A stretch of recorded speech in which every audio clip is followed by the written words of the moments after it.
Siddhivinayak hospital है तो भरोसा है। आयुष्मान कार्ड में angioplasty, general surgery, urine stone, kidney stone, spine surgery, जोड़ प्रत्यारोपण, फ्रैक्चर ऑपरेशन की सुविधा उपलब्ध। Shri Siddhivinayak multi speciality hospital, Mandsaur.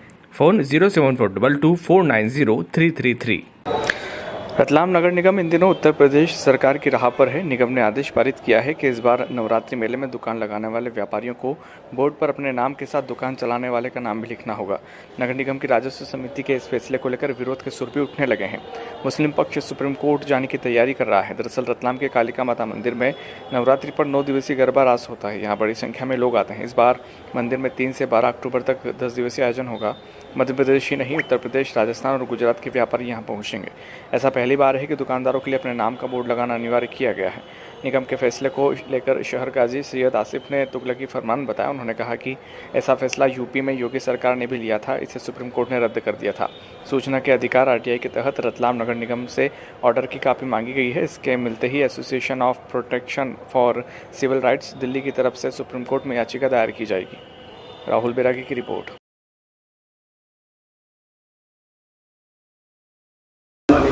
ये एक्चुअल में नगर निगम की राजस्व समिति ने ये निर्णय जारी किया कि जिस के नाम से दुकान आवंटित थे वो अपना नाम दुकान के बाहर लगाए। लेकिन मेले में तमाम गरीब गुरबा लोग बाहर से आते हैं और अपने रोजी रोज़गार के लिए रहते हैं, जिसमें सभी धर्म संप्रदाय के लोग रहते हैं।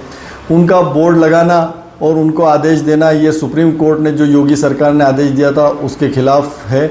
सुप्रीम कोर्ट की अवमानना है। राजस्व समिति के जो लोग हैं, हमने उनको इस बारे में अवगत कराया, लेकिन उन्होंने इस पर ध्यान नहीं दिया।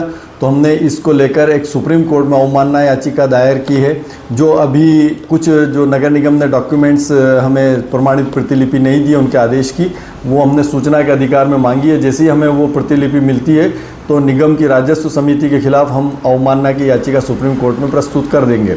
साथ ही हमने कलेक्टर साहब को भी इस बारे में अवगत कराया है कि ये एक गलत निर्णय है, जिससे हिंदुस्तान की गंगा जमुनी तहजीब और ख़ास करके रतलाम जो शांति का गहवारा है, इसको एक चोट पहुंचती है। और आने वाले जो व्यापारी हैं, उन व्यापारियों को भी इसमें दिक्कत होती है। धर्म आधारित एक गलत संदेश जाता है।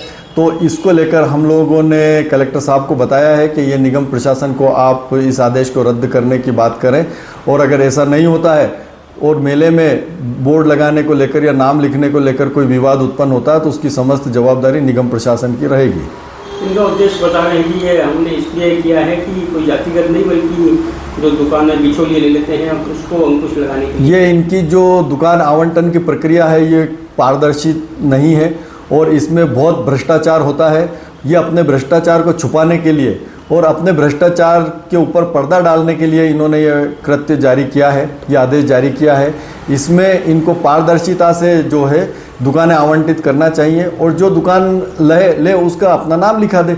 90% दुकानदार ऐसे होते हैं, आप देखते हैं मेले में, कि उनकी कोई रजिस्टर्ड संस्थाएं नहीं रहती हैं, उनका कोई नाम ही नहीं रहता है। वो तो बस ऐसे ही दुकान लगा के बैठ जाते हैं, जिसमें मनी आ रही है। छोटे छोटे लोग हैं, वो लोग दुकान लगाते हैं। कोई जीएसटी पेड वाले लोग तो रहते नहीं हैं जो जिनकी संस्था रजिस्टर्ड हो जीएसटी में, तो वो अपना नाम लिखें। ये पहले अपने मिलने जुलने वालों को दुकानें आवंटित कर देते हैं और फिर उनसे ब्लैक में बेचारे गरीब लोगों को बिकवा देते हैं, और उसी पर पर्दा डालने के लिए इन्होंने ये आदेश जारी कर दिया। ये अपने कृत्य को छुपाने के लिए और अपनी भ्रष्टाचार को छुपाने के लिए इन्होंने पूरा ये काम किया है। सुप्रीम कोर्ट में हमने दायर की है याचिका, इनको जवाब देना भारी पड़ जाएगा। आपका नाम बताइए। सैयद आसिफ अली काजी, शहर काजी रतलाम। मेले में एमआईसी के राजस्व समिति का एक निर्णय है कि दुकान पर नाम लिखना अनिवार्य होगा। क्या कुछ उसका उद्देश्य और अब इस पर लेकर जो है ऑब्जेक्शन भी आ रहा है, कोर्ट जाने की बात कही है शहर का जी? इस बात को थोड़ा गलत तरीके से पेश किया गया है। जो निर्णय पूर्व का हमने 2 साल पहले की एमआईसी में लिया था, पिछले साल लिया था, वही निर्णय इस बार भी है। ऐसा होता है कि दुकान एक व्यक्ति के द्वारा ज़्यादा से ज़्यादा दुकानें ले ली जाती है, फर्जी आधार कार्ड लगा के ले ली जाती है और फिर उनका गलत तरीके से वापस आवंटन कर दिया जाता है ज़्यादा पैसों में। वो जो ज़रूरतमंद होते हैं उनको टाइम पे मिल नहीं पाती है।